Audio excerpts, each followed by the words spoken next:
Andy, my dude, have you heard of the magical website builder known as Squarespace? Ugh, not another Squarespace ad. I feel like every podcast is sponsored by them. Hey, don't knock it till you try it.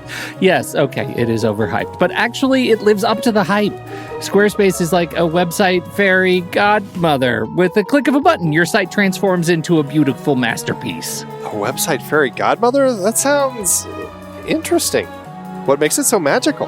Well, for starters, those slick templates make anyone look like a professional web designer. Pick one, customize the colors and fonts to match your brand, and voila. Plus, the drag and drop fluid engine is so easy, your grandma could build a site on Squarespace. Well, she did knit me a lovely scarf last Christmas. Maybe website design is next. Exactly. And when you're ready to sell your Nana's handmade scarves online, Squarespace has built-in e-commerce. Add a store with one click. Get flexible payment options. Then watch those sales roll in. And when she wants to teach others her steezy scarf skills, Squarespace's new courses feature is just the ticket. Nana can set up her curriculum and enrollments and payments in a snap and become the next e-knitting influencer. Oh, wow, you really sold me with the grandma angle. Sign me up for that free trial. Just go to thenextreel.com/Squarespace and transform your site into a beautiful Squarespace masterpiece. Well, thanks, Pete. Even though it's overhyped, Squarespace actually sounds perfect for Nana's site's needs. Appreciate the warning on the ads, though. I'll brace myself next time I listen to a podcast. Anytime. Let me know if you need any help getting that site up and running.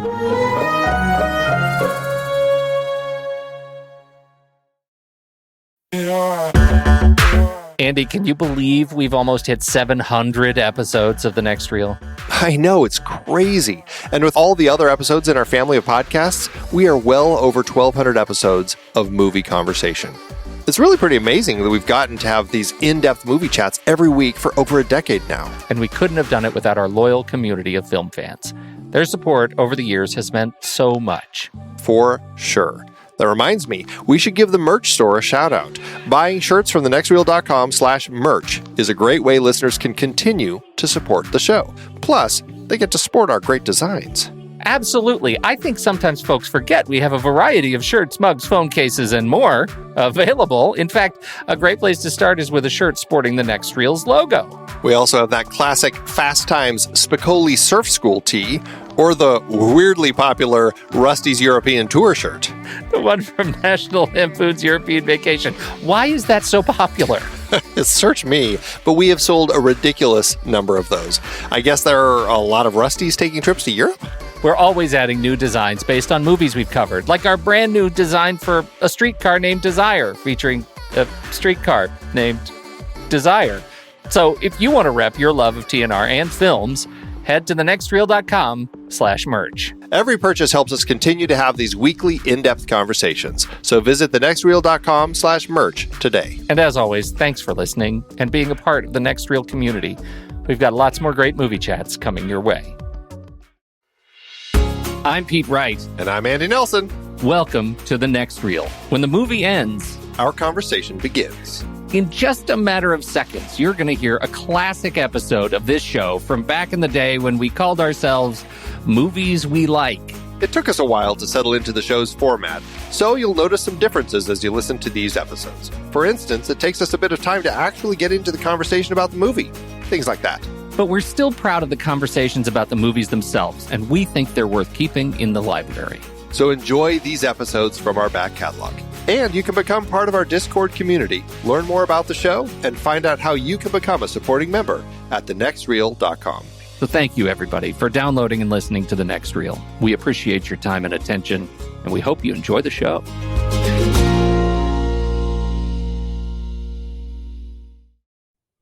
You're going to care what I'm about to say. You're not the boss of me.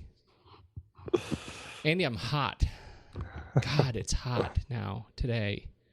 I know you live in, I live in Phoenix. It's a dry heat. I hate you. Hey, how you doing? I'm good. You do anything good with your life this week? Nothing. Awesome. Awesome. Oh no, it was a good week. It was yeah. Actually, this is this is how my week has been. I don't even remember clearly because it's been a week of illness over at the Nelson household. Has it really? Family's down with the plague. Yes, first Olivia and I were down with the plague, and then my son got it, and I was actually home with him today because he was sick. So it was a week of illness. Oh, I'm sorry to hear that. For sure. Oh, I hate that. There's nothing worse. That's true. That's the truth. 'Tis true. We had health around our house, so that was good, and the weather is improving. No more gray skies around these parts here and that's pretty nice. Of course, it's going to rain tomorrow. I don't want to talk about it. There's a reason I live here. I can't think of it right now. Hey, so, I was just watching that Teenage Mutant Ninja Turtles trailer. Yes. You know anything about that? I know that there are turtles. They have been covered in toxic sludge or slime or ooze. I think it was an ooze, wasn't it? Was it an ooze? I don't know. I thought they were like manufactured. No, there was some toxic chemical that was spilled and it fell down into the sewer, landing on 4 hapless turtles who live in the sewer, as turtles often do, and a sewer rat. Huh. And they mutate into having being able to speak and have mad ninja skills and skateboarding skills too. Because how else do they get around? Turtles are naturally slow. That's what toxic ooze does. That's right. Yeah, got to bring it home with the skateboarding. I've never understood TMNT. I've never gotten into it. I know. I remember watching the Jim Henson version when I was younger. And what? The Henson creature shop was the other. Behind, they've made the other movie behind the ones first back in the TMNT. Right, exactly, back in the early 90s, late 80s, whenever it was. Yeah. I remember watching them. Or the first one. I remember enjoying it, but I don't know if I would want to watch it again. I feel like I would find it lacking on many levels. Maybe I'm reading into that, but that's just I just have that sense. It's not it just looks and then William Fichtner's in it. I like William Fichtner as the heavy. He's an entertaining guy. Yeah. Why does it have to be so dumb looking? It's we're gonna get emails. We're gonna get emails. You are saying a movie about talking turtles is dumb looking. I think you're looking for something a little much. What? In a movie about talking turtles. So now this is on me all of a sudden. Of course. Oh man. Do you ever start to think? Do you think come Thursday night you think, gosh, I think I've been doing this show with Pete too long?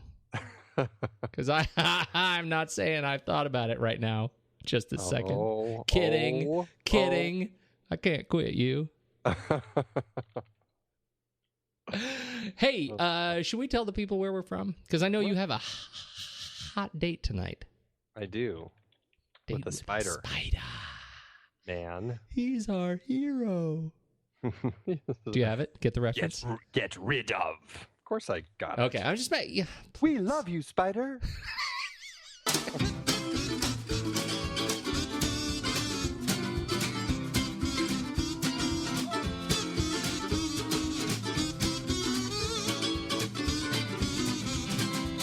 Hey, everybody, it's the next reel. We so appreciate you hanging out with us talking about movies, because especially tonight, you thought the Matrix episode was long. Wait till you hear what we do with Das Boot. We're going to have to split it into how many TV episodes do you think we can make out of this one tonight? I'm telling you, you're going to need to go out for snacks. Or we could make it our shortest episode. That's it, everybody. Look, Pete and Andy are ironic. Hey, it's The Next Reel. I'm Pete. That's Andy. And we hang out at thenextreel.com. We hang out on Facebook and on the Twitter. If you want to catch up with us, we sure appreciate your kind words and comments. If you want to subscribe to the show, if you're listening to this online or on Facebook, wherever, head over to iTunes, subscribe to the show, and then you'll never miss an episode. And so there. And you know what else? We let me just tell you. I'm just saying. Sometimes, if there are times when it, when you need a little mojo, just when you're feeling down, suddenly somebody writes in really, really awesome comments on our Facebook page, like Matthew Madrano this week, who said, "Great podcast, guys. My favorite one by far." You know what, Matthew? You're my favorite one by far all of a sudden. Always looking forward to what movie you guys are going to do next. Myself, being an aspiring screenwriter, I appreciate all the insights you give to movies, their characters, and all the wonderful aspects that make the movies that we love.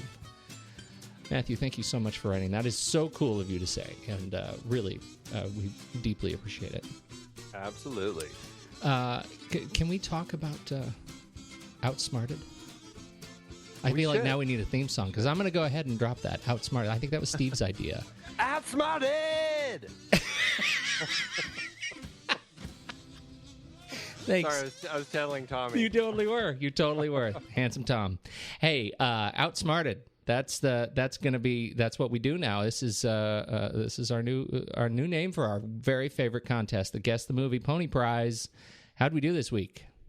It was 3 days. It was 3 days for Jomiha to nail it with Planes, Trains, and Automobiles. And which it's a fun one, because you look at some of the pictures for it and it's like that doesn't look funny necessarily. Well, and you don't think that it's Planes, Trains, and Automobiles, and so that's of course that's part of the fun of the game, right? That's right. The first four, I had no clue. Yeah, I guess it was. Just didn't. Yeah, I didn't. I guess it was a few more. It was more than three. It was. But then my favorite one, of course, is the skull with the eyes. Yes. in the you're going the wrong way. One of the that was so ever. Good. Yes. So good. And we added, so now you can find, if you don't do Instagram, if you go to our Facebook page, you can now see all the pictures on our Facebook page. Just hit there's a little button, there's a tab. I don't know how long it'll be there, because Facebook tends to renovate fairly frequently, but there's a little button that says we're on Instagram. Hey, and if you click that, it'll open up and you can see the pictures. So if you want to follow along the Pony Prize and you don't use the Instagram, that's where you can see the pictures and follow along. Click and follow along. Mm-hmm. Well, yeah. I love it this week. Can't wait to see where he goes. The goodly, kindly, and classy Stephen Smart. Absolutely. And now, Andrew, let's do some trailers. Let's do them.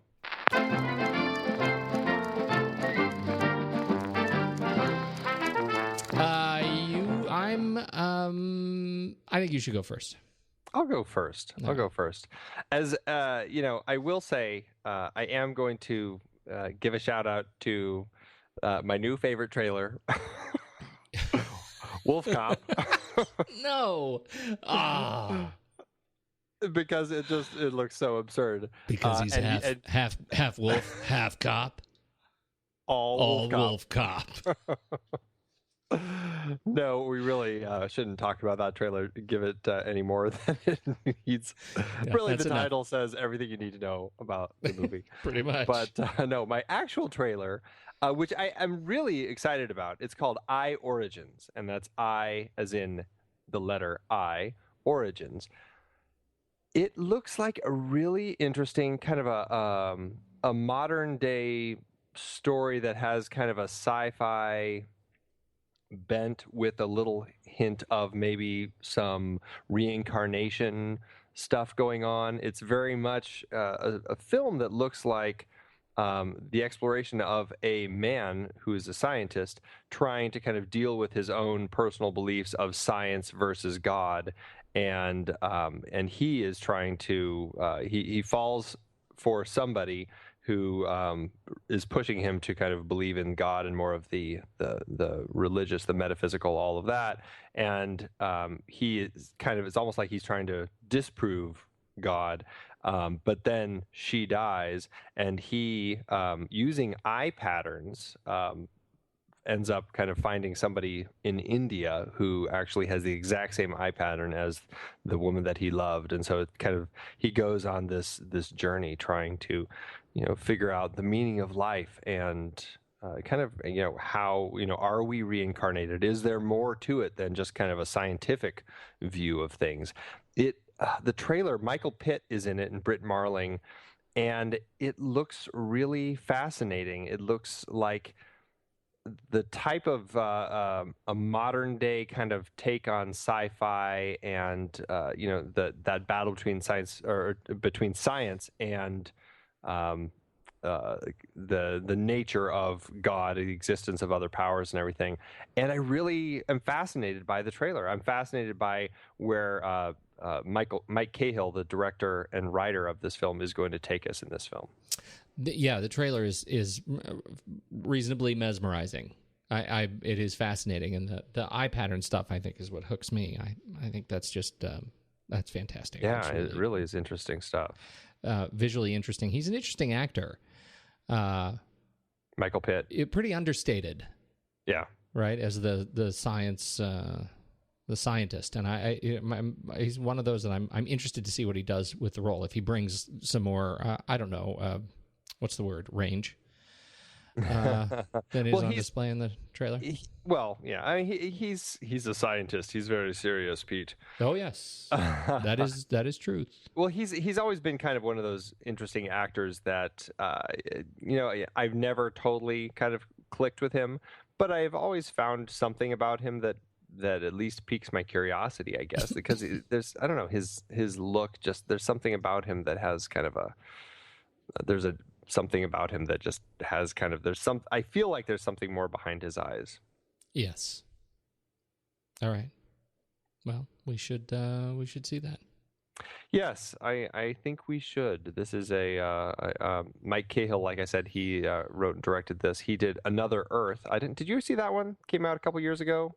That's one that's on my rental list. I think you poo-pooed it enough that I didn't want to see it. I never have seen it. I couldn't have. No, you poo-poo things that you haven't seen. I don't think I poo-pooed that one. I falsely saddle you with the blame. I think we talked about it enough on the show, and we didn't quite. I just didn't quite execute on it. I felt like I haven't seen it, but I've seen it. You know what I mean? I don't. Yeah, it's possible. I just don't know. I'm curious about Another Earth, and I am curious about I Origins. It opened at Sundance earlier this year, and it comes out probably limited release, I'm guessing. I don't feel that this is going to be the big summer tentpole film for the studio. But yeah, it's going to come out in July. All right. So maybe we'll go see this. Maybe. Looks fascinating. Hey, okay, so I got one. I got one that I think is a fairly novel concept. Wolf Cop?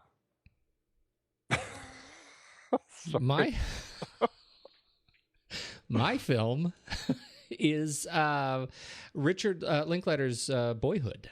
Have you seen? Have you followed the trailer of this? Have you followed the story? Oh yes. For the last 12 years, you've been following the story. Well, I haven't been following it for 12 years, but I have heard about them talking about it the last year or so, and it definitely is something that piques my curiosity. I think the thing that piques my curiosity about it is, as I recall, Stanley Kubrick was wanting to do something similar with AI when he was actually running AI. He was going to film all of the stuff with the android boy in one fell swoop, but then he was going to film all the other actors over the period of like 10 years or something so that he could actually get their progression of age, but his lack of progression of age. Which is fascinating. Yes. Didn't happen that way. It sure didn't. But luckily, old Richard Linklater was up there filling in the cultural vacuum. Yes. And that is what happens with Boyhood. So he takes, this is really the story of Eller Coltrane, the actor playing this character, Mason, who they started filming at age 5, the story of him as a boy. And every year around the same time, between 5 and 18, they came back for a few days of shooting to really illustrate the progression of him in a just about as authentic a way as you can capture growth growth in a fictional film. And I think that's what's interesting to me. I mean, we've seen documentary films do this kind of thing. You know, we check back in with the family, 7 Up, 21 Up, etc. But I can't think of another film, another drama that has done this. Can you? I don't think anything has. So that's why they're calling it original then. Mm-hmm. It was released at Sundance this year to, dare I say, rave reviews. People are digging this movie. The trailer, I think, is really captivating. And, you know, who knows if Ethan Hawke and Patricia Arquette are, you know, they seem not to change over the course of 12 years. But boy, that Eller Coltrane is, he looks pretty darn good. And Lorelei Linklater and Evie Thompson kind of round out the kids who we watch grow. So it just looks like a really novel concept, the story of a boy going through the formative years. Yeah. I can't wait. Richard Linklater, I find an interesting director who has not given up his indie roots. I think there's a number of indie filmmakers who start indie, get into the Hollywood scene, and then they kind of become Hollywood directors. Richard Linklater has certainly danced with Hollywood, but he still kind of goes back to doing his little indie things and his, you know, out of the norm things periodically. I mean, the Before series, I think, is an interesting exploration of a couple and their relationship over, you know, they're coming back it's 9 years, I believe. Slacker, I thought, was just a great, you know, kind of exploration as it followed person to person. Even looking at something like Waking Life and Scanner Darkly, and then, you know, he did Fast Food Nation is kind of an interesting look. And then Bernie was a really interesting way to create a narrative within the context of a story. And so I like that Linklater is still reaching out and trying to do new things, even in something that I guess is kind of a, you know, non-indie sort of film. Yeah, I think so too. He's taking some really interesting kind of temporal risks, and I like that. We're not seeing other people doing those kinds of things. I think he's just a very clever. He structures his movies cleverly, and I'm very interested to see how this one shakes out. It makes me go back to other movies that do this kind of. You know, I was a big fan of, believe it or not, Same Time Next Year, Ellen Bernstein, I think, where, it makes me want to see those kinds of movies again, but done now right. Actually film them same time next year. Make them take a break and come back in a year. That would, I think now all movies should be done that way. That's what I'm starting saying. Starting now. Very interested in this film. Boyhood opens July 11th, 2014, wide release. Fantastic. Uh-huh. And now, Andy, I think you know where we're going. Alarm! Damn it, I was going to do that.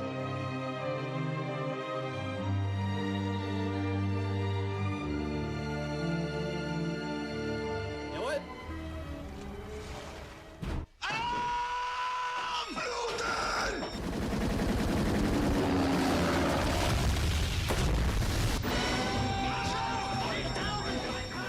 1981. So that's what we've decided to do with our time now. Yes. Is to go back to our favorite decade. Mm-hmm. Or year of a decade. Right. I'm gonna start having to wear like my pastel, my pastels and my double popped collars. I think I was still wearing a butterfly collar in 1981. Right. Probably. That wasn't very cool. Oh, Andy. Well, hey, so this is why did we pick 1981? I think it's one of those things. We were putting together lists of movies that we wanted to talk about, and as we were kind of creating these lists, we realized that there was just a good chunk of them that were 1981, and we were looking at that, we're like, gosh, it seemed like it was a good year, and just looking through the year, it turned out there were quite a number of good films that we really wanted to talk about, and so we just opted to go, hey, let's do a whole series of that year. Well, and these series, I think, are in particular when you do actors, you kind of know what you're getting, I think. But in these years series, I think they're fascinating because I don't think we know what we're getting until we're done. Right. And so I'm very excited to talk about these movies. We've got some great movies that we're talking about. I'm very excited about these because these are, I think, generally great movies, except for maybe one, but I don't remember it all that well. So I can't wait to get there and rolling the dice. And see if you're right or not. Yes. Yes. But we did, Raiders of the Lost Ark, I think, is probably the biggest movie that came out that year that we talked about. And next year we're going to be talking about The Road Warrior. Mm-hmm. So there's definitely there's some big movies that came out that year that. I think one of the things that's interesting to me is many of the films that we're talking about in the series now are I think carry that same sort of 70s vibe that we were in the throes of in 1976, right? They're gritty. They're much more sort of they deal with the roughness of civilization, of culture, of fear, of suspicion, and so it's interesting to see. I think 1981 sort of marks a transition. The decade transition as we move into the more sort of frivolousness of the mid 80s. Yeah, this series very much could feel 70s-ish. Yeah, very much.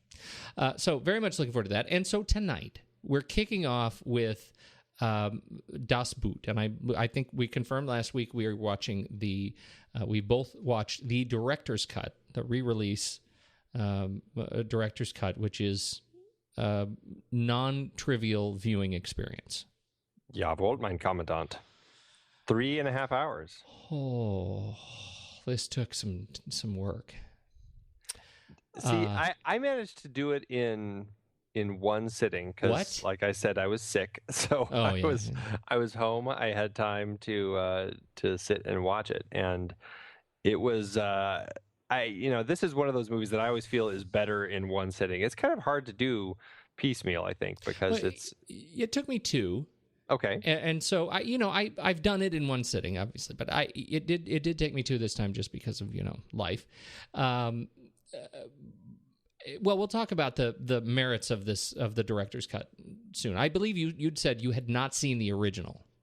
Yeah, I think that as I rewatched this and started kind of looking into it, I realized that I don't think I had ever seen this film until the director's cut was released theatrically in 1997. That's when I went to the theater in Denver and I watched it there on the big screen with the glorious new sound mix, the fantastic print. It was an amazing cinema experience, but that was the first time I'd ever seen the movie. The film was directed by Wolfgang Peterson, screenplay also Wolfgang Peterson, based on the book Das Boot by Lothar Günther Buchheim, who was actually a war correspondent on a U-boat during the war. Wolfgang Peterson, of course, we know from, other hits. The Perfect Storm, Troy, Outbreak. I'm being so terrible. Yeah, wait a minute, Enemy Mine. Suck there you go. So we know some of it. There are some movies that he's done that I do. I quite enjoyed my time with Air Force One. I thought The Perfect Storm was actually. I enjoyed my time with The Perfect Storm. Deal with that. I love The NeverEnding Story. That is one of those that came out at the perfect age for me, and I think that's probably still one of my favorite children's films from my youth. In the Line of Fire, I think, is a great film. Yes. And I actually In the Line of Fire is terrific. Yeah, right. And Outbreak, I remember enjoying Outbreak at the time, but it's one of those ones I hesitate to ever rewatch because I think it may not be as good as I have in my head. I can't watch. I pretty much like disease movies. I really do. It doesn't really matter if they're. I think it's fair to say Outbreak is on my guilty pleasure list. Oh, there you go. So I admit that I'm sort of blind to that. I love disease. Hot zone movies are right. Really, I'm big on those. Okay, so we generally I think mixed results with Wolfgang Peterson, which is why it's so interesting to go back to 1981 and look at Das Boot and have such a generally positive feeling about this film. I do have some problems with it.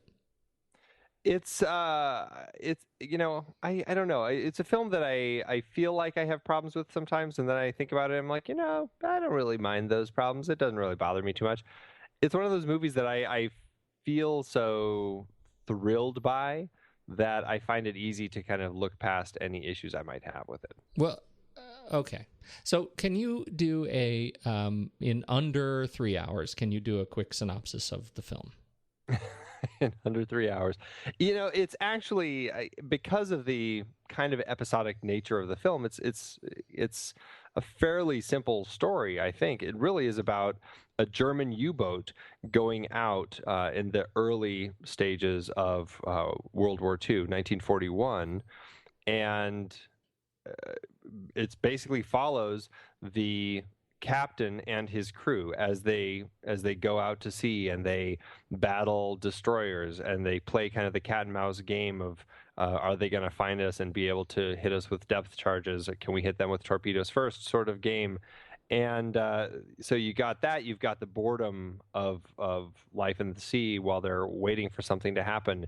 You've got the getting lost in storms. You've got the going on board a friendly vessel and seeing the luxurious food that they all get to eat, and you've been eating moldy bread for months under the ocean, and that's really kind of the film, and it's really very much is put you inside a German U-boat during World War II, so you get a sense of what it was like and how tense it could be, being a soldier in the war at that time as a Nazi in a submarine under the ocean, and but at the same time, it's very much an anti-war film. I think there are some really interesting elements of the film that come about, especially the ending, that really kind of show the pointlessness of war and just kind of the travesty of it all, and why are we doing this?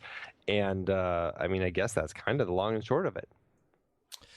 Yes, a couple of points.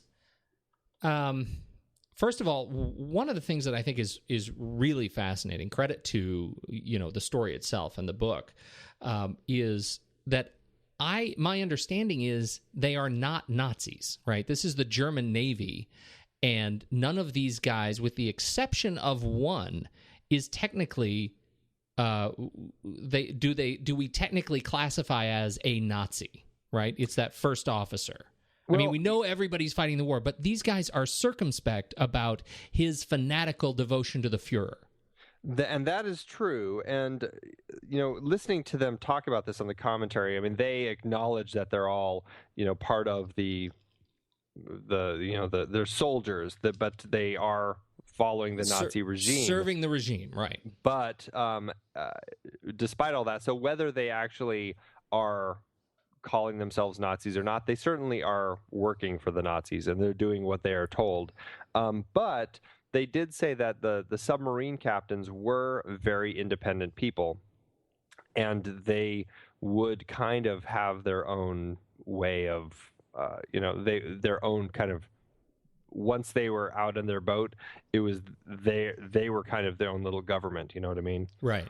And but at the same time, they do say that these people do have to be very careful about what they say and who they say it around, because saying the wrong thing could, you never know, and this was at that time when you never know, somebody could be very much a big fanatic and would report you, and that would be the end of everything for you.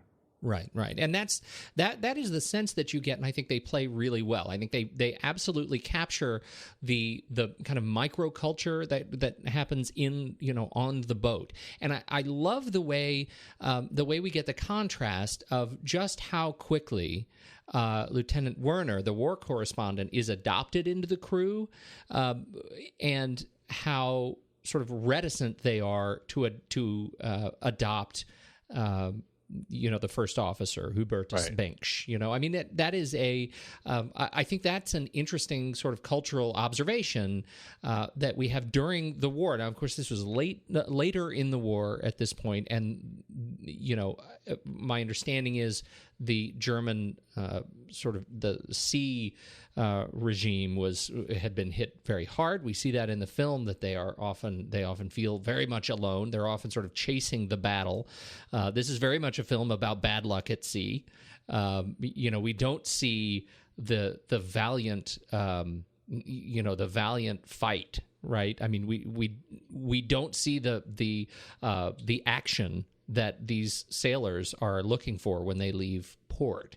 Or they become these kind of caged tigers in this hole in the water, and they never actually see the fight. And when they do see the fight, they finally see the fight. They're so dehumanized as they destroy that convoy and watch the enemy sailors on fire jumping into the water, having not been rescued.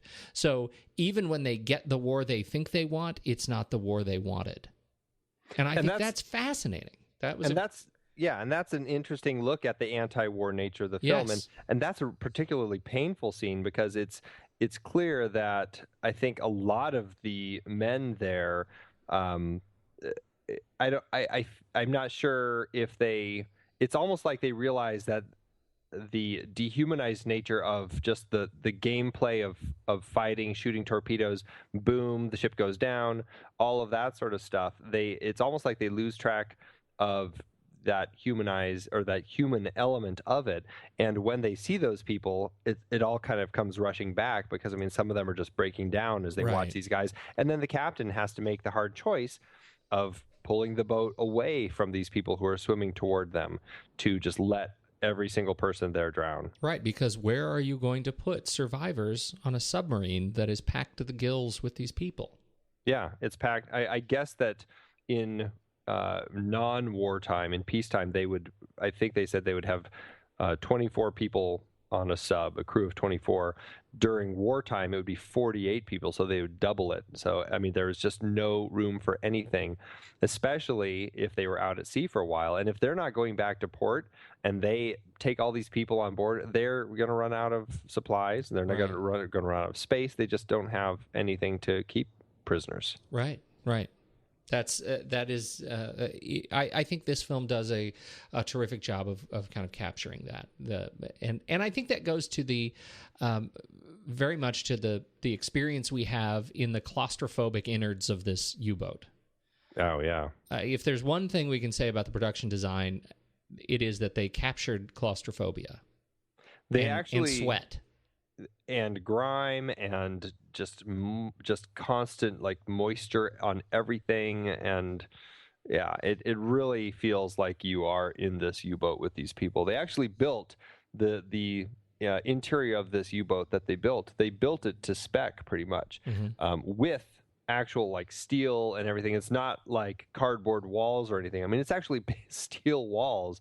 So, and they had the whole set on gimbles, so they would be rocking it back and forth to get the movement of it going up and then going down in the water. And when it was getting attacked by the depth charges and everything like that, it would get shaked, and everybody would be rattling around, and you'd have to be careful, because, I mean, if you smacked into something, I mean, you're hitting a steel wall, you could very easily end up with bruises.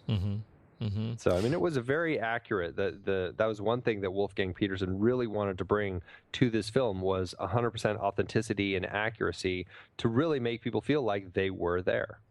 Did we, as a complete aside, did we confirm that the submarine that they used in this was the same one as in Raiders?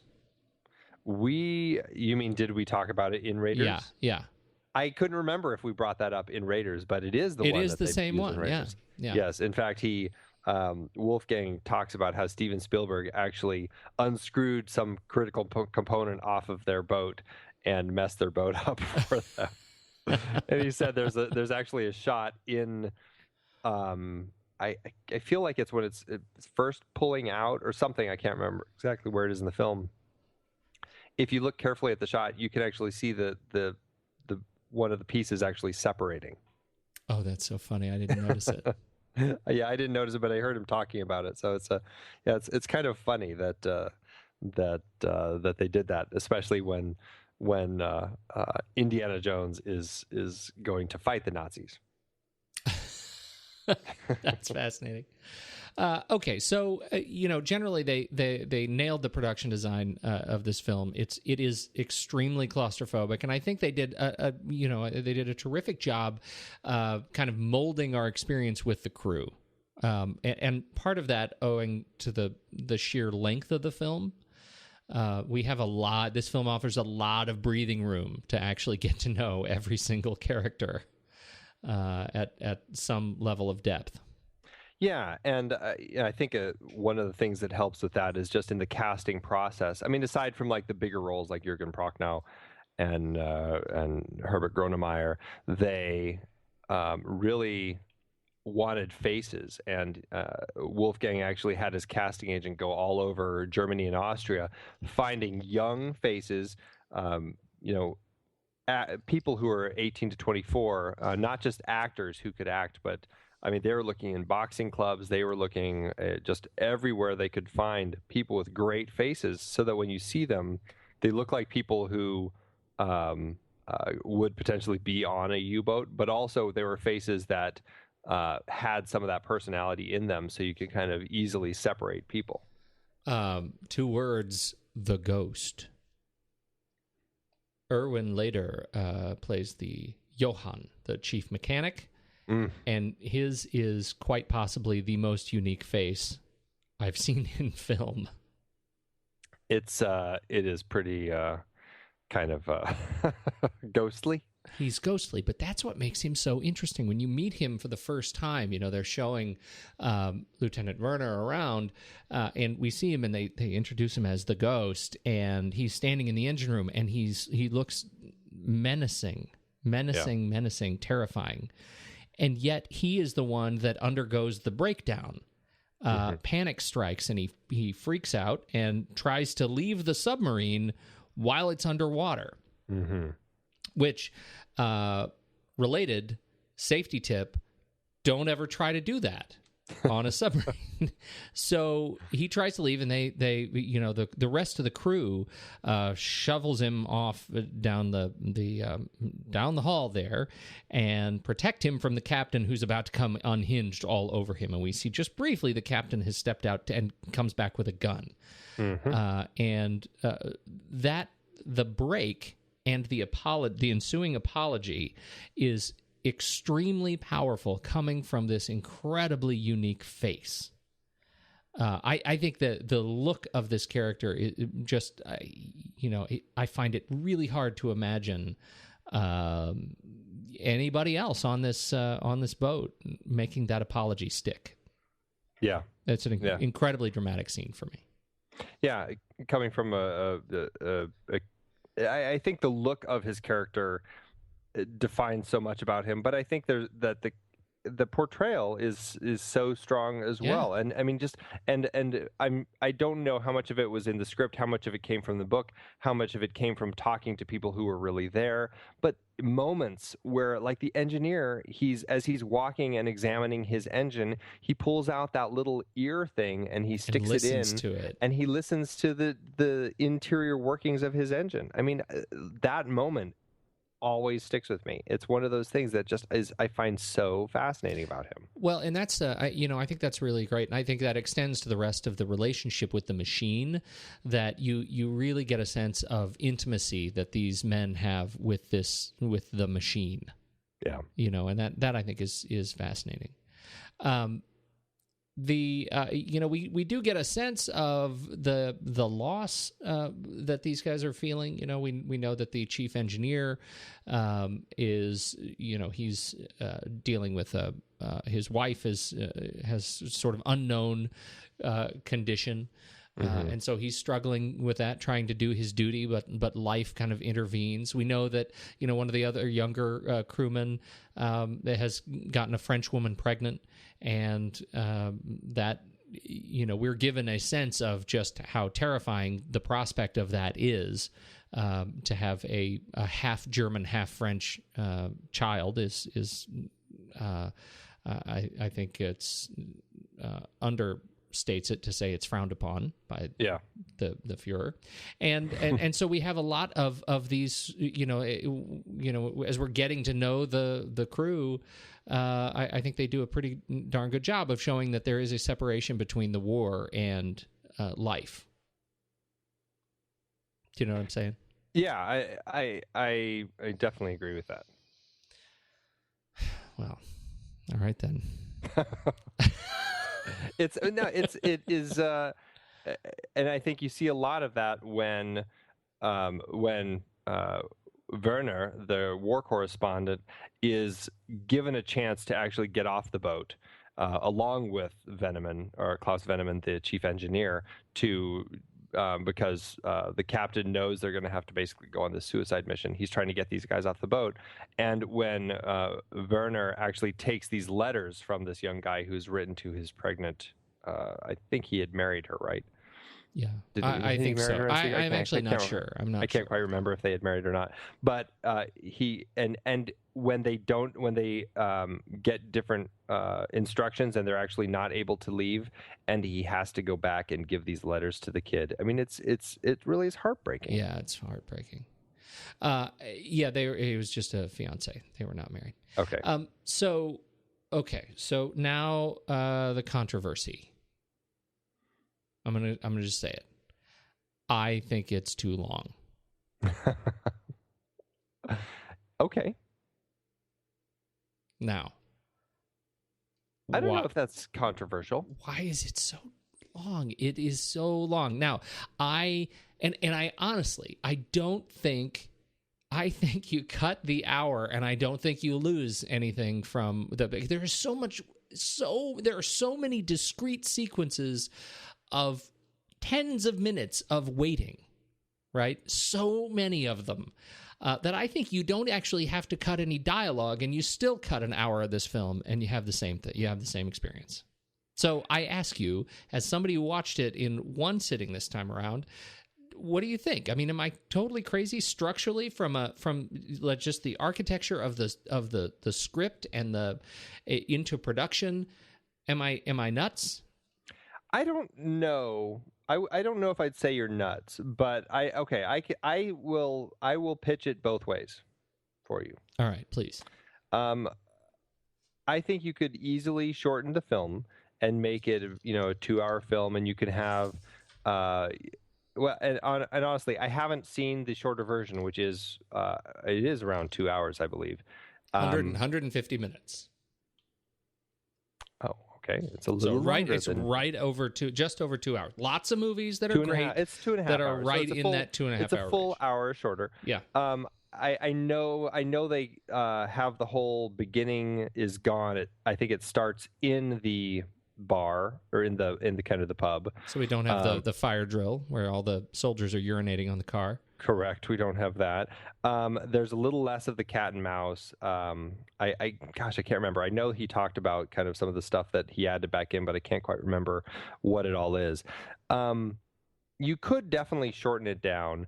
I think that you probably would be fine. You'd build to that end, and you'd have gotten to know the characters enough where you're still going to be connected to them, so that when the British planes come flying low and basically obliterate everyone and everything in their path, you're still going to be devastated at how the film ends.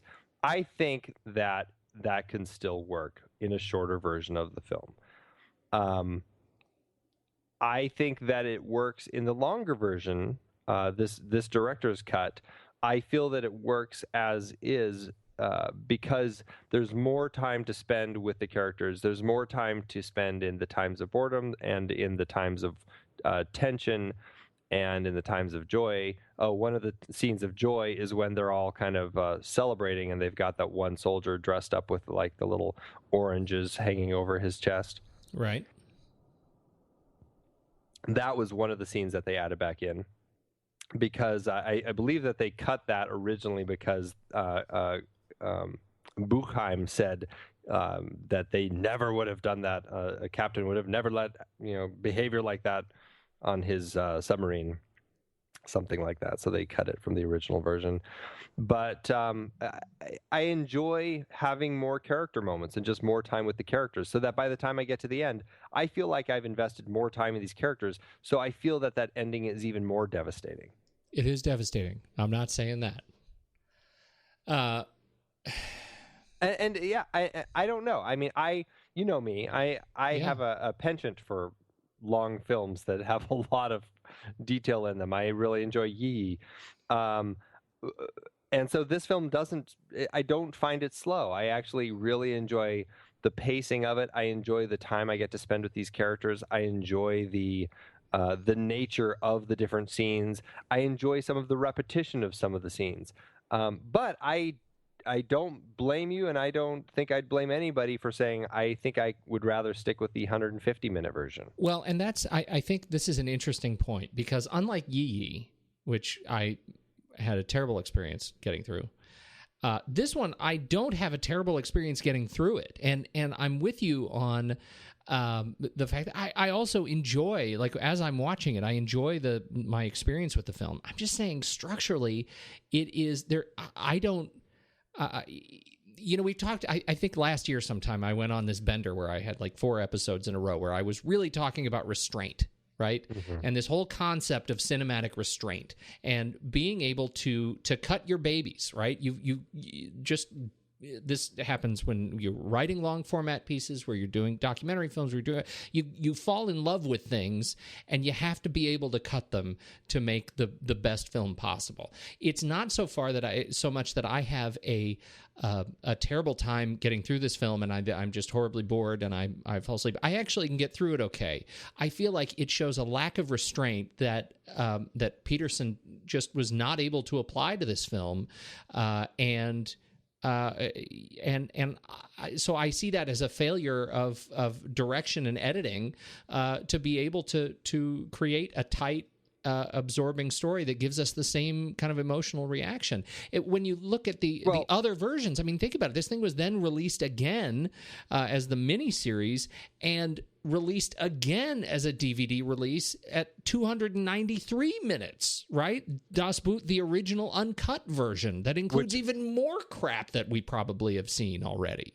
Well, which is essentially just, I think, the miniseries cut together. Yeah, that's what it is. So There's more stuff we did not see in the director's cut that was added back in 2004 for this original uncut version, the miniseries. Well, I think you're being a little harsh because you're judging it all on the director's cut, and you're saying all this about him not having restraint, not being able to cut, when he did. You just need to go back and watch the original version, because that's the version that it sounds like you would rather watch, and it's there, it's in existence, and you can easily go watch that version. I don't think you can. I don't think you can easily go, but you don't naturally go easily watch it. You just don't do that. I have it sitting right here next to me. But look at what film you chose to watch. Well, because the director's cut. No. But by definition, the director's cut becomes the canonical version. I just can't think of too many movies where the director's cut doesn't supplant the original release. Well, but it's not something that is by definition a requirement. And as somebody who can make his own mind up, you have those two versions presented to you, and you can very easily go back and say, okay, this director's cut is an hour of extra fluff I don't want. As someone who can make his mind up, we're going to do that, passive-aggressive man? You're saying like it. The director's cut's there. That's the only one I can watch now. What I'm saying is, why does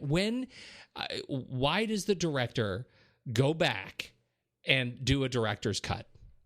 Why does he do that? He wants to add more to it. Right. But it doesn't mean typically, in some way, shape, or form, he felt that the commercial constraints around the original theatrical release caused him to release a movie that was not his original intention. Would you agree with that? Yes, but not in this particular case. In the case of this film, this was actually commissioned to make a theatrical version and a TV miniseries. That was a whole package that he was commissioned to do.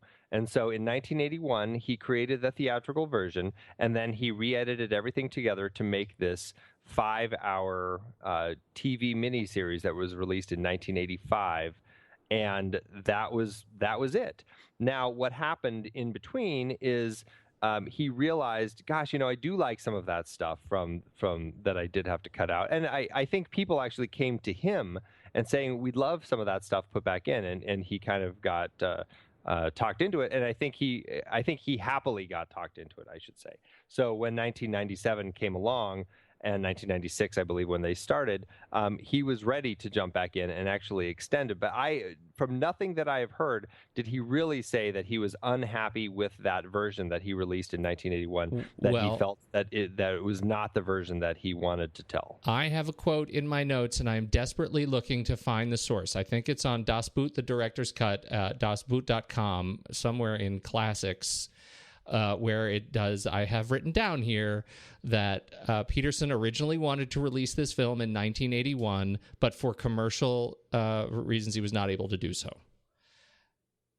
Speaking of the director's cut. Okay.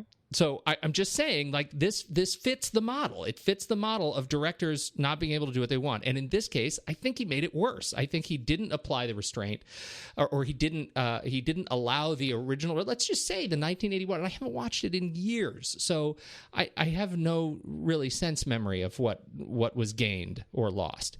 Let's just say that was the one that that actually fits the model and tells a great submarine war story, and I think Das Boot is. But to go back and want to add this extra hour, I think, is a sign of kind of falling prey to whatever it is he's falling prey to, ego or whatever, falling in love and not being able to cut his babies. That's my point. You got to cut your babies, Andy. Well, he did cut his baby. Didn't cut his baby. He didn't want to cut his babies. Leave it alone. See, I would have to see the original to really have much stake in the game, because I really like this version. And I maybe if I watch the other and go, oh, okay, yeah, I guess I feel much. I feel that it has much more intensity. I don't know, but as it is, I do like this version quite a bit. All right. Well, I'm gonna have to add that to my list. Go find out where I can get the original theatrical release. There you go. I'm watching them all. I'm gonna send you the ultimate version for Christmas. 4.5 hours. That's right. 4 hours and 53 minutes. Okay. Let's see. So, man, see, now I was off on my little bender here. I forgot where we were. What we were talking about. Well, I will say the one thing that always strikes me as like I always feel like I'm missing something, which is funny in a 3.5 hour movie. I feel like I'm actually missing something in it. We go through this whole rigmarole of getting through the Strait of Gibraltar, right? And they get sunk, and they have to, do everything they can to get the boat working again. This is essentially I think this is the ninth act. Yeah, it is really, yes, the final the last bit of the film here. Right, and they finally get the boat up, and they make it, right? You feel like you need another hour to decompress? No, there was like I know that the captain had gotten this, like, you're going to have to go through the Strait of Gibraltar, and you're going to have to do this awful thing, and it's like the suicide mission and everything. But then we never see what it is that they actually have to go do once they're over in the Strait of Gibraltar and they're over in the Mediterranean. The next thing we see once they get everything working and everybody's happy again is they're going back to port, off the coast of France. Right. And which is great. I mean, that's a very powerful scene, and I understand it's progression of time, and we're looking at kind of the overall scope of the journey of the sub, but and obviously that last scene has tremendous impact. But I'm just like, okay, but what was the whole thing that they had to go into the Mediterranean to do that was so important that they had to send them over there in the first place? And then how did they get back through? I mean, they have to go back through the Strait of Gibraltar to get out of it. Yeah, well, I mean, wasn't that the end where they just, once they come back up to the surface, they floor it, and he pulls a Peter Sellers on a rocket and is screaming, "They can't see us! They can't see us!" I don't think it was ever Peter Sellers on a rocket. I mean, you know what I mean, right? I mean, it was that was the end, right? Well, but wasn't that him? That was them leaving the thing. That wasn't them continuing their way through Gibraltar, the Strait of Gibraltar. Yeah, no, they go back into the Mediterranean. That was my impression. Is they resurface and they finish going into the Mediterranean. Oh, okay. Did you think that because otherwise, what was the point of the whole mission? This whole movie is about them not succeeding in their points. This whole movie is about them being given a mission and failing for some reason or another. That's the whole movie. By the end of the movie, there's no surprise that they failed. Well, no, I mean, there's not, especially when it opens giving you such bleak statistics. Right. It's like, okay, well, this is not going to be a story of joy. That's it. So that's it. I mean, I think after they spent 18 hours underwater, right on the floor, 16, 18 hours, whatever, on this shelf, the shovel full of sand under our tail. And they do all that work pouring buckets of water out in the fireman line, which, I mean, it's horrifying. The experience underwater is horrifying. I think they just nailed that. And then when they get up, I think the first thing they do is they turn around. I get no sense that they actually finish their mission. Well, but see, and maybe that's just me, is because they do a good job of establishing left to right versus right to left as far as which direction the sub is sailing. And when they pop back up after they finally get out, they're going the same direction that they were when they were going into the Strait of Gibraltar. That's making me feel like they go into the Mediterranean, and then we never really see the mission. Next thing we see is they're back at the port in La Rochelle on the west coast of France, docking over there into the harbor, and they're greeting everybody. I mean, obviously, and that's, the story is, this is just part of this overall journey of this sub, and we've seen the hardest hardship that they've made, and maybe by the time they're leaving the Mediterranean, it's not, they get out rather easily. I don't know. But I don't know. I always feel like they go in there and then we don't actually see any of the mission. Yeah, and I find that generally is my sense that, oh my gosh, that I think goes back to your earlier point about the futility of war that this conjures up. Like if we'd actually seen their mission, I think that we may not have had such a strong point about the futility of war. Yeah. Right. If as soon as they show them actually trying to be successful at being soldiers, then it's a different kind of war movie. Well, maybe that's in the TV version. Who knows? God, you're going to make me watch that. Let's just run through some of the people. Obviously Wolfgang Peterson, we've talked a little bit about. Anything else we want to talk about the direction and the screenplay?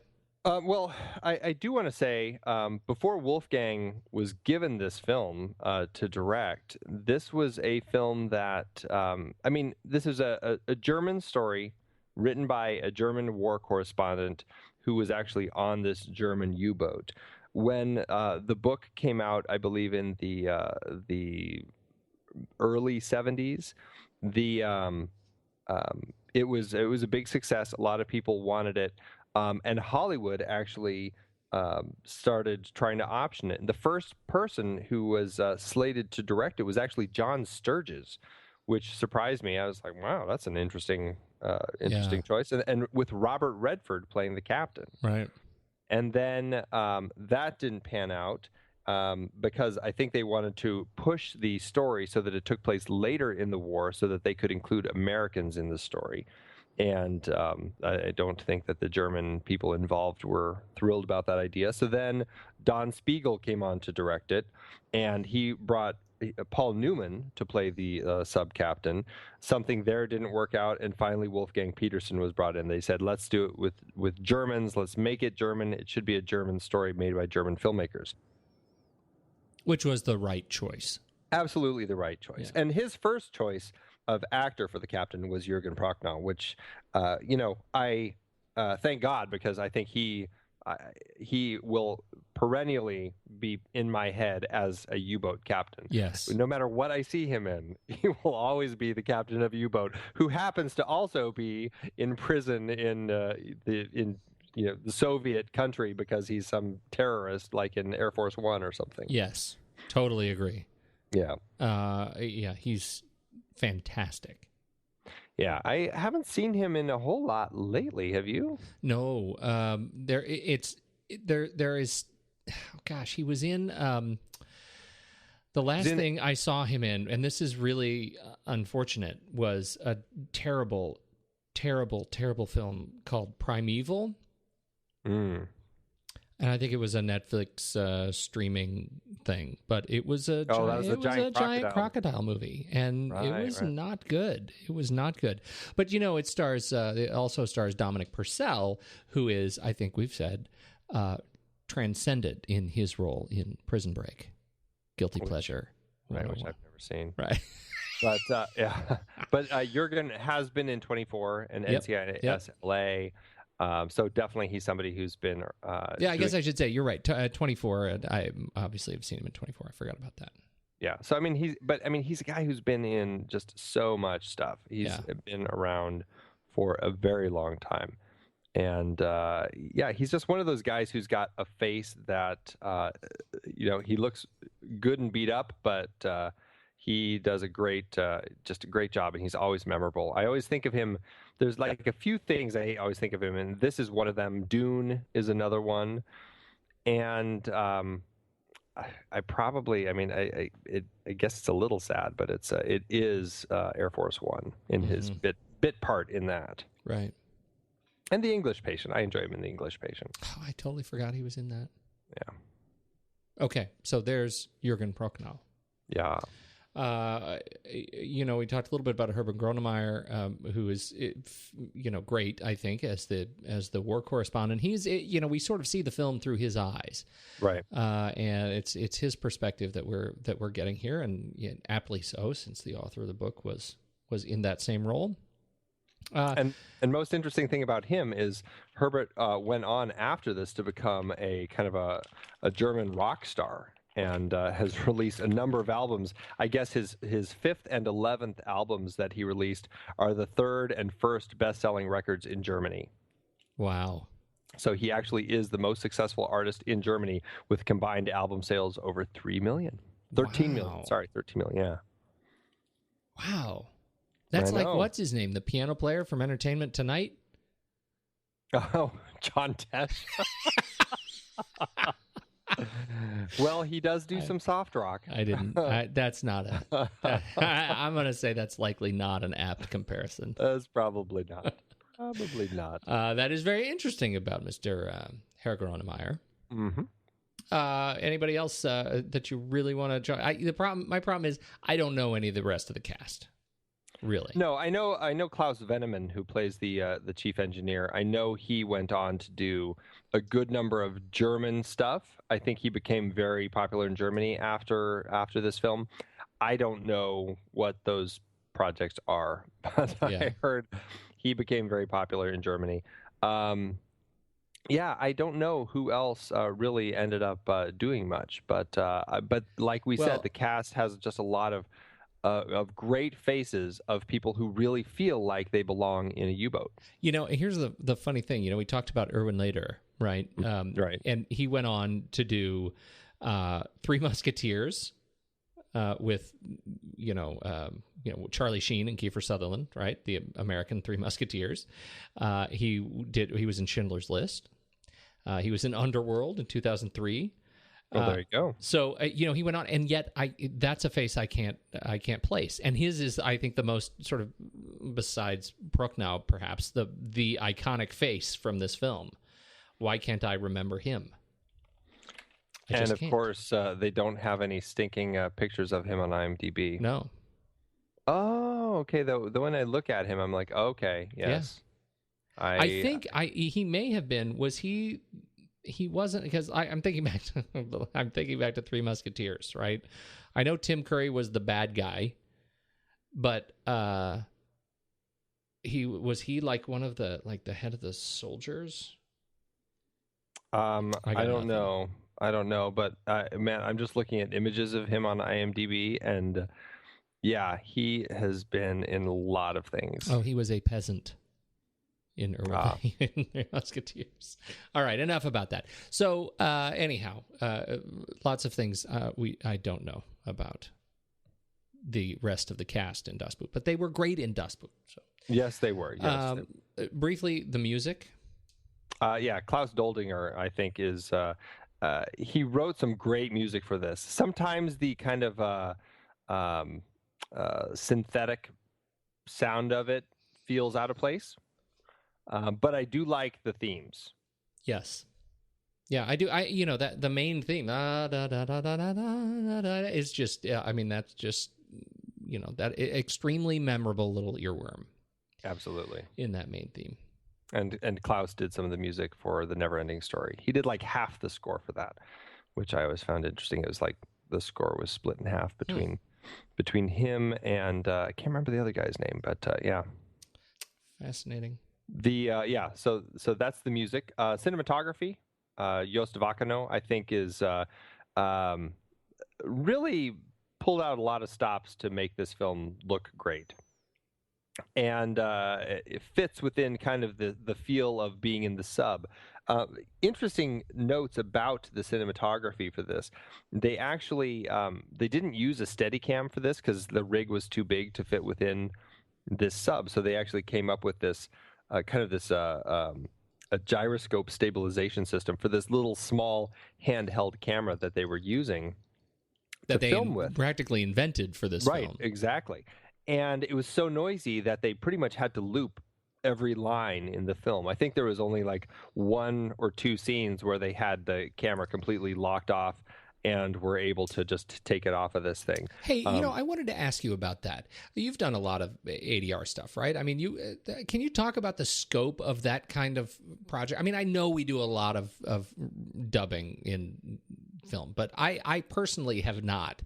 On my projects, they don't really call for it. So, can you talk a little bit about that process? What that? Well, I've actually never have had to do it. Really? No. It really depends on the nature of the project, and I think I've most of the projects I've worked on, we've been in situations where we were just getting clean audio. We didn't have to worry about it. But I mean, the nature of it is if you don't have clean audio when you're recording, you basically need to loop that scene over and over again, and the actor has to come in and watch it and kind of get their voice timed and listen to it and basically just say it over and over again. Sometimes it's to get a better performance. Sometimes it's to get clean audio. A lot of countries, a lot of European countries, we're not really worrying about clean audio for a lot of the film production. When we talk later in the year about the Man with No Name trilogy, that certainly holds true for Sergio Leone and his films, where they pretty much, like, the standard practice in the filmmaking in Italy of the time was dub everything over. They would just not worry about the sound, and then they would just come in and dub all the audio over. Wolfgang Peterson talked about how they were just used to that in Germany, of just going in and dubbing lines. So to them, it didn't sound like it was any big deal. They were just like, okay, well, we're going to be dubbing the lines anyway, so let's not worry about the sound. I think that's fantastic. Crazy. And difficult. I mean, it seems like one extra layer of having to go back in and try to get everything to line up, and it seems exhausting to me. Exhausting on a film that has, as we've already talked about, precious little restraint. No, that's just a lot of dialogue. Luckily, there's a lot of serious looking too. But there is, and explosions, right? Yeah, but the. The nice thing about the cinematography and the way that they were able to shoot this is that Joost was able to get some really long shots. And there's one scene, I can't remember where it is in the film, I think it's about an hour and a half in, where they something is happening and everybody runs from one end of the sub to the other, I think, to help it rise faster, help it to descend faster. Mm-hmm. And the camera basically follows the crew as they run from one end of the ship to the other. Like, he goes the entire length of the ship into the last room where everybody is kind of piled together. And when you think about it, this is the cinematographer holding a camera, looking through his lens piece, with somebody with his focus puller running with him with the cord to kind of rack focus as they're running, going through all the little ports and the doors and running behind people and dodging things all the way from one end of the ship to the other. It's amazing, and you have to watch the film and think about that specifically. These guys, decked out in pads, slamming through this tiny submarine. It's amazing to think about as you're watching the film. Yeah, it is. And it's hard to even think about it because you get so invested in those moments in the story where, like, I didn't even catch that, like, when I watched the film. I'm just so wrapped up in the fact that these guys have to get to the other end of the ship that I missed the shot, you know? I remember thinking about it this time around, that, you know, my assumption going into the film before I started reading up on it was clearly there are rails. Right, clear. There must be rails that we're not seeing somehow, and this camera's got to be on rails. To finally learn that they actually put him in pads and just let him run because it's so steady. Yeah, right. It really is there's very little shaky cam. Right. Yeah. I mean, it just feels really solid. It makes you wonder why this gyroscopic stabilization system that they kind of created hasn't been kind of expanded upon to. Yeah. And maybe it has. Maybe it has been incorporated into the modern Steadicam systems. Who knows? But I do find the camera work very very smooth while also being very alive. I agree. Yeah. Anything else on your list for before we begin to descend? What else do you got? I think that there are a few other interesting elements. The nature of this was something that Wolfgang was talking about. The nature of making a film like this. This was a film that was essentially made about Germans. By Germans in the early 80s. Germany, as Wolfgang says, there's a big guilt thing in Germany. And they were never even able to kind of make stories about themselves unless they made themselves out to be the enemy. And to tell this story of German soldiers who they weren't necessarily the enemy, we were actually following along with them. There were a lot of people in Germany who were very kind of up in arms the fact that they were actually even going to make this film, and a little horrified that this film was going to get made, even though the book was out there. But I think people looked at the book as kind of a journalistic thing. Right. Looking at the film, it's like, well, now you're just making the soldiers out to look good, and it's a pro-Nazi propaganda sort of thing.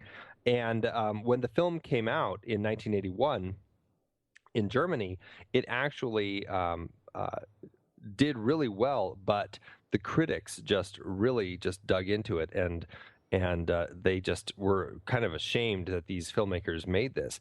And then when Wolfgang and Jürgen came over, they premiered it at the LA Film Festival in the U.S. in early 1982. They were actually terrified that they were going to be showing this German film about German soldiers in World War II to Hollywood, very kind of left-leaning people. And there are a lot of Jews there. They were kind of really nervous. And he said that the film began, and you've got that opening text kind of describing the nature of submarines and how, 30,000 out of 40,000 of the soldiers who went out to sea in submarines never returned. Right. And he said people started applauding at that statistic at the beginning of the film, and he and Jürgen just like sunk in their seats. They were like horrified. And then the movie started, and people just got sucked into it. And by the time the film ends, they got a standing ovation. People caught on that this was not a pro-Nazi film. This was a film about the madness of war and about kind of the horrors of everything that is going on in wartime, and how even these people who are just brought along in these situations just because you call them a Nazi or working for the Nazis, however you want to define it, doesn't necessarily mean that they are. And they are essentially nothing but humans who happen to be doing their job. And this is an opportunity to get to see this and see the horrible things that people are subjected to when they are fighting in a war. Oh, that's fascinating. Yeah. I did not know that. I did not catch that. Yeah. Pretty. I know. Yeah. I think I'm more of a modern, spacious submarine kind of a guy. More of a who was it in Spy Who Loved Me? Had the undersea lair. Yeah. Blofeld. With the giant. It wasn't Blofeld. Wasn't it Blofeld? Who was the bad guy in Spy Who Loved Me? Are you looking it up? I can't. I'm doing it right now. Okay, you do it. You talk about your next but thing. It definitely wasn't a submarine. It was the giant. No, it was frog. the lair. It was the giant frog lair. Yeah. Yeah, right. With the sharks. The sharks. That's exactly right. Yeah. Did you mention dasboot.com? Yes. I love that it's like you go to the website and it says, click here to enter the 1997 website. It's like, yes, it still is from 1997. It is a fun little website to kind of poke through, though. Stromberg. How could you ever forget Carl Stromberg? I don't know. How did I forget? Kurt Jürgens. Yeah. Okay. Good. Where do we go from here? Do you have more on your list? Well, I do think that it's worth pointing out, if you go to Munich, you can actually go visit the Bavaria Studios where the film was filmed, where all of the interiors of the submarine and everything were filmed. Coincidentally enough, I don't know if it's really a coincidence, but this is actually the studio where Alfred Hitchcock made his first film, The Pleasure Garden, back in 1925. Oh, that is a coincidence. Yeah, so if you are in the area, we will certainly put the link in the show notes. You can go check out Bavaria Film Studios. They actually have the full scale model. There were 3 models made in the film. There was the full scale model, which was only designed as like a floating boat that's just the top of the sub that people could stand on when it's going in and out of port, and that's the one that Spielberg kind of messed with. There's the 3-meter version, which is the one that they would put in a tank, and they would be, for all of the scenes underwater, when you see it kind of going past you or coming toward you, that was that one. And then there's the longer one, which 11 meters, I think. And that was the one that could actually dive under the water. And for that one, they actually had little like Barbie dolls on the top that they could push a button, and the little Barbie people would kind of duck down. So when a wave hit, it looks like they're ducking. Speaking of model work, I do think it's interesting to just mention, when you film models, obviously you can't film it at the same speed because it'll be obviously off. And so you have to, I think they said they filmed at 55 frames per second with the 11-meter model, so that when it's in the waves, when they play that back at 24 frames per second, it actually looks natural. And I mean, you watch the film, it is kind of hard to tell that you're looking at a model boat out there. Yeah, there are some that are better than the Barbie dolls scenes you can pretty much tell. There were some that looked decidedly less like they held up less well. Right, like the Barbie took on some water. Yeah. Oh no. I think the best thing, jumping back to the Bavarian Film Studios, I mean, I want to go now because you can actually get your picture taken on the Luck Dragon from the NeverEnding Story.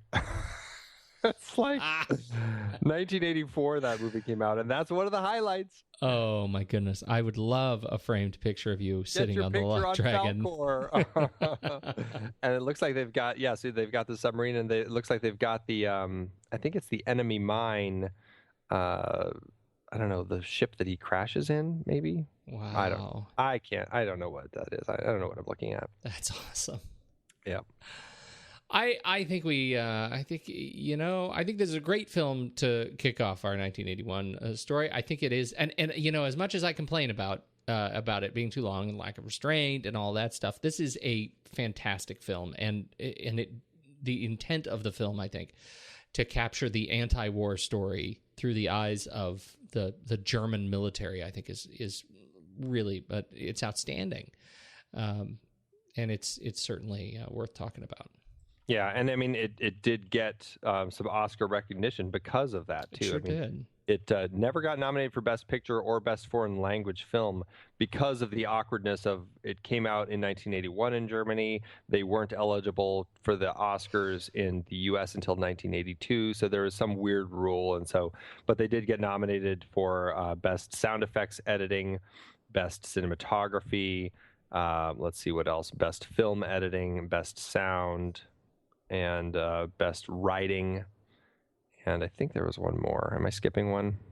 Best length. And Best Directing, Best Wolfgang Peterson, but didn't win any. But it did get nominated for those, and it held the record. And I can't remember if this record was broken or not, but it did hold the record for a very long time of the highest grossing foreign language film, as far as the U.S. is concerned. Oh, yeah. All right. So, I say so in terms of budget, how'd the numbers turn out? This film cost about now it's interesting because the budget for this film incorporates the full 6 hour or the 5-hour version, but it did cost $12 million at the time to make, which, considering the length, is actually probably pretty good. That's not bad. Yeah, and I think let's see, it ended up making domestically adjusted about almost $30 million adjusted, and internationally about $188 million. So the film made a heck of a lot of money. It is the highest ranking foreign language film that we've talked about on our show, certainly. By a long shot. Yeah. Adjusted profit per finished minute, almost $900,000 per finished minute, and that is looking at a 209-minute film. Okay, so that's it is crazy. This film did well for itself. I think we should see how it does for itself in our flick chart death match. Is that what it's called now? The death match. Who dies today? Let's take it to the battle zone. All right. Das Boot or the Bourne Ultimatum? Well, I'm already feeling guilt. You want to go Bourne? Well, I'm not going to. But I'm going to put on Bourne before I put on Das Boot. I would too. But I think Das Boot is a stronger film. All right. I mean, I right. This is that tricky. This is that flick chart battle we always go through. I know. I'm curious where you're going to go on this one: Das Boot or Moneyball? I'm going to say Moneyball. See, I knew you were going to say Moneyball. Yeah. I shouldn't have been curious because I knew exactly where you're going to go. I don't think that's. I think that's pretty predictable. I would do. Boy. I think I would do Das Boot, but I think I'll give you Moneyball. Okay. All right, I'm going to pocket that. Oddly enough, those are both films that I don't feel as inclined to put on that often, but I think they're both stellar films. Good. Das Boot or Chronicle? Das Boot. Yes. How about against Hot Fuzz? It feels so wrong, but I would totally pick Hot Fuzz. I'm sorry. You're gonna get email. I am. I'm gonna return the favor. I'm gonna give you that. Although should be. It's clearly is a better film, but Hot Fuzz is okay. So easy to watch. It is really easy to watch. How about up against Zero Dark 30? Oh, actually, I'm curious how you're going to rank this. We've got two military movies. Yeah, I have to kind of think about this one. Boy, and both have difficult scenes to kind of take, and heavy emotional. They tell a difficult story. See, I personally, I would say Zero Dark 30 in this case. I actually think I'm leaning to Zero Dark 30 as well. I'm thinking about the hard to watch torture scenes at the beginning. I'm thinking about her final moments in the plane at the end. I feel like there's real intensity in that film. And she was so good. Yeah, she was. Das Boot or the Maltese Falcon? The Maltese Falcon is, I think there's so much great fun wordplay in it, but I feel like I would pick Das Boot over. Yeah, I also feel like the Maltese Falcon is comfortable in its own place. Yep. How about against Marathon Man? Well, now this gets to that 70s 81 SmackDown. Mm-hmm. I would put on Marathon Man first. I would probably put on Marathon Man first, but I think that boils down to length a lot. It's always hard to find 3.5 hours to sit down and watch a movie. Mm-hmm. But I think Das Boot is the stronger film. I think there is... I'm just thinking purely of Jürgen Prochnow and his character of the captain. I'm thinking of that moment between him and his first lieutenant as they're sitting at the bottom of the sea. And there's so many moments. His conversation with the engineer, I feel like there's so much power in that film that, and then the ending, the devastation of the ending, I think is... Yeah, we didn't even actually say that. Spoiler, everybody dies. Yeah. It's pretty grim. Yeah. I think I mentioned the English planes come flying over and blow everything up. I didn't actually say everybody dies, but yes. Yeah. Okay, I'll go with Das Boot. All right. There we go. 45 out of 130. All right. 130. I'd start to think we don't have enough to do. That's a lot of movies. Hey, well done. I like this film. Where do we go from here? We're sort of continuing in the theme, right? Of 1981. of movies with incredible soul-searching heart and depth. Absolutely. There's a lot of depth and heart and just devastation in this next film. We're actually going to be looking at John Carpenter's wild romp through the city, Escape from New York. That's so good. I tell you, that is the fun thing about looking at a year like this, is there's such diversity from everything that we're going to be talking about. My goodness. Yeah. I'm going to start calling you Snake Plissken. If only I felt like I could live up to it. Right? Okay, next week, eye patches. Eye patches. That's right. That'll be hard, but I'll do it. Hey, good talk, Andy. Absolutely. You gotta go to bed. Alarm!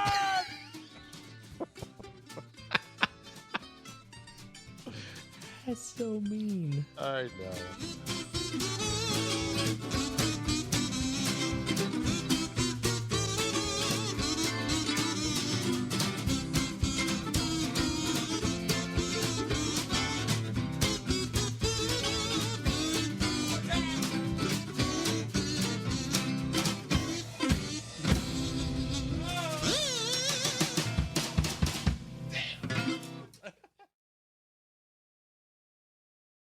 I wonder what they say over on Amazon. Wow, I don't know. We should check.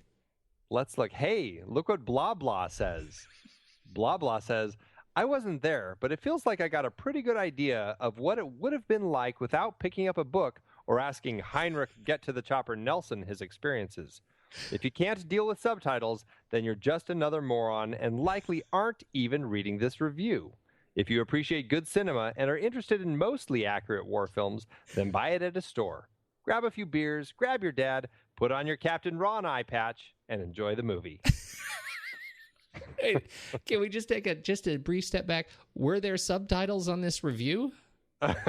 Apparently, just the fact that they're words means that it's subtitles. Chris chimes in, I think related, and says he has actually quite a heartwarming review. this picture was not in English, and I don't like subtitles. The picture was good, and the sound was good also. Except for the sound of them speaking. Amazon is a real cornucopia. It is. How many stars did Chris give it? Only one.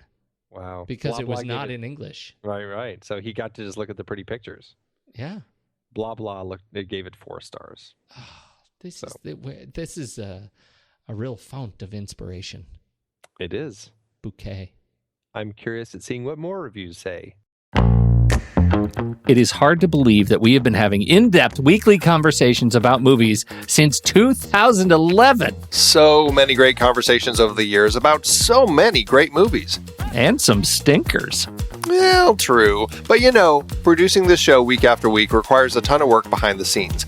If you'd like to help support our efforts, one easy way is by using our Originals page when shopping for books and movies that we've covered.